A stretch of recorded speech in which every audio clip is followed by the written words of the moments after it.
Hello guys, today I will talk about how you can implement virtual scrolling in using Angular. So, so to add virtual scrolling, you just need to add one package first. Then you need to import that thing in the app module, the module that you want to use. Then second is you just need to add the tag. So later I will talk about the codes. Let's first talk about why virtual scrolling is important. So suppose you have 1,000 div elements. Suppose you have one list, and in that list there are 1,000 items. And if you load those 1,000 items at once, then your system may be hang, or it will not work as it work normal. So it is best practice to it is best practice to minimize your DOM elements. So with the virtual scrolling, you can minimize the DOM element. Like as they are mentioned, like if you have 1,000 div elements, then what you do in virtual scrolling is basically you will show the 10 elements at once, like the area that is visible only those elements, and with the package that you're going to use, with this you can remove extra elements that it created. So I will just show you practically all those things.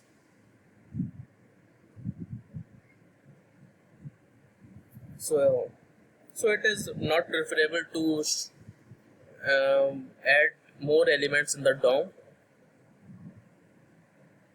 So to implement, so let me show you the mostly practically what I'm talking about. So here, as you can see, it is a list of 100 elements. 100 elements you can see here, and I am showing here 10 elements in at once.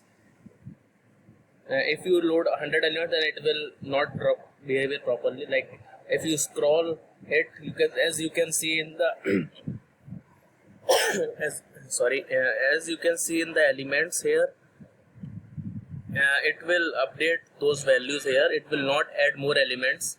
So as you can see here, it will add the elements, and it is not adding more divs. So we are going to implement this thing. We can easily implement this with CDK virtual scroll.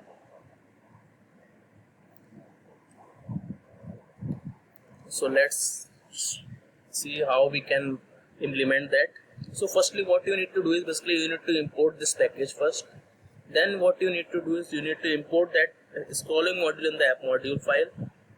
Then wherever you want to add that scrolling, you just need to import that tag, and you can import your HTML, whatever you want to add. So here I am adding 100 elements. So let's move to the code part.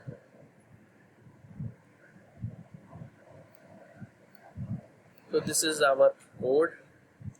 So basically what I do is basically I have added the module here, CDK, and next what I do is basically I have added in the app module the scrolling module.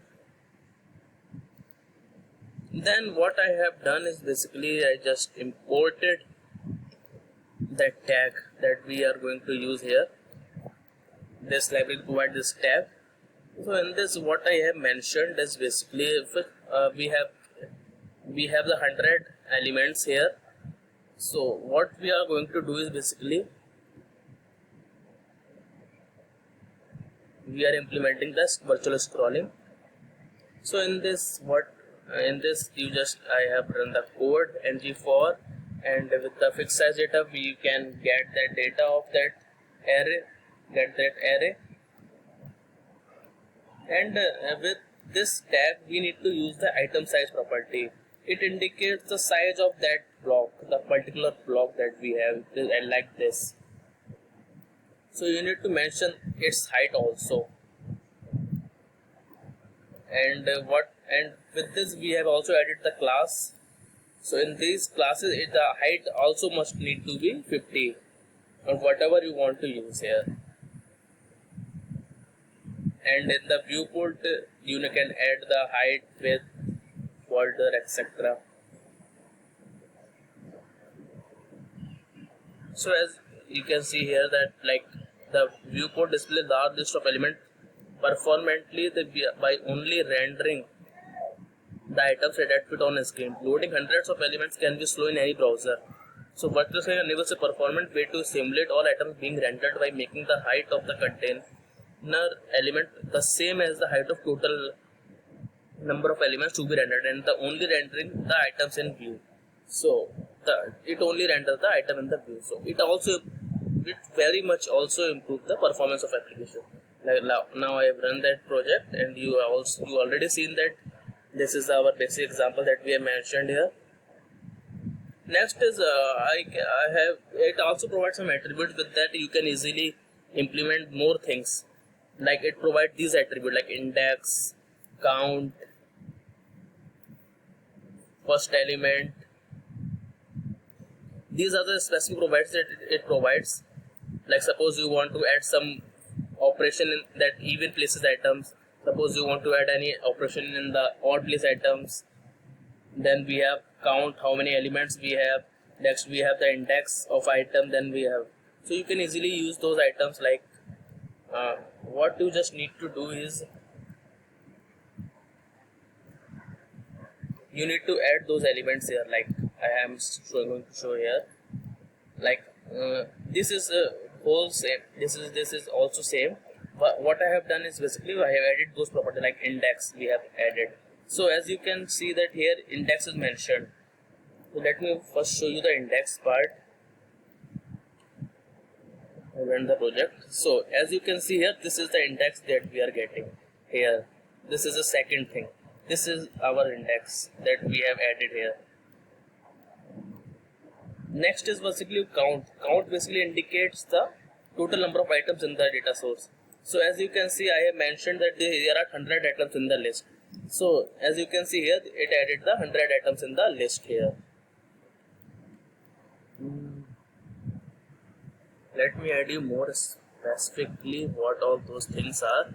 So this is the index thing, and this is the count that we have. Next is what we have is the first item. Like what is the first item here? If this is first item, then it will show yes, otherwise it will show no. Next is last item. It will only add it at the last item.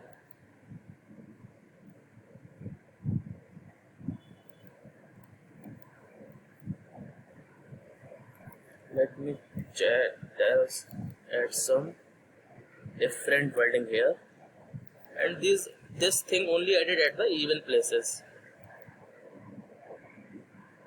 Even item, and next is odd.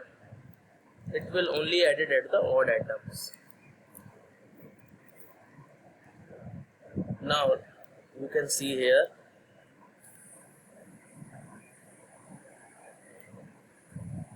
like here item, this is the original name that we have, this is the index that we are getting, this is the item count, and if this is the first item then we get the first here written, and otherwise it will show the no here.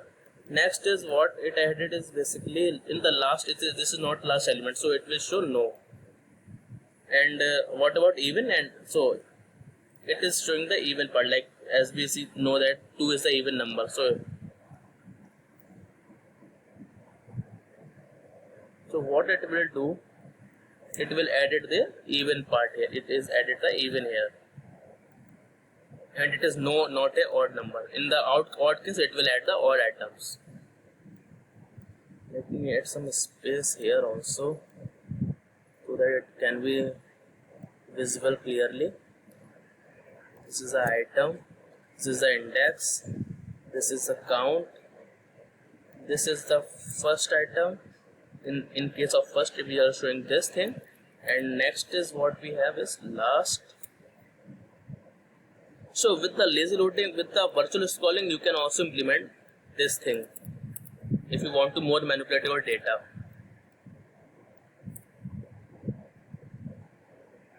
You just need to add those keywords here.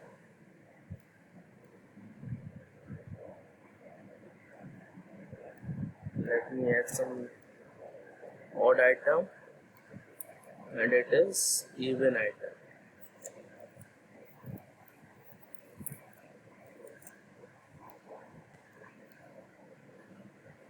Yeah, it is very easy to implement the virtual scrolling.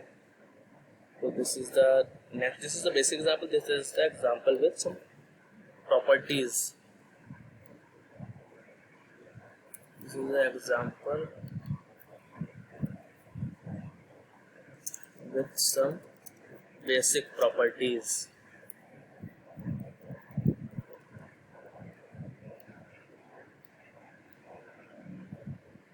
So as you can see here now, everything is visible, clearly visible. So you can add the style, classes, whatever you want to add. So you can easily add those things here.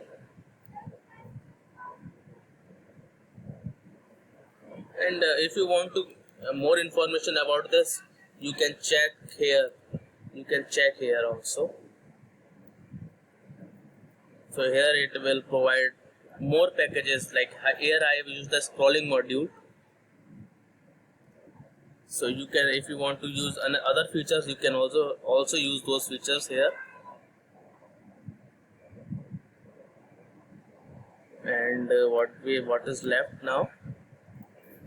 So as I mentioned, it is used to populate the big list, and this feature is introduced in the Angular 7.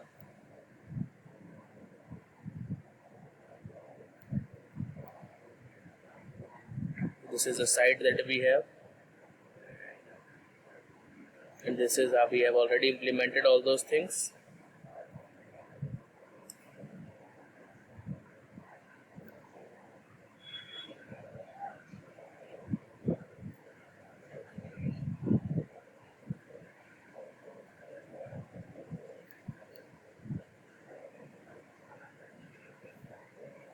Okay guys, thanks for watching. If you have any doubt, you can comment here on this video.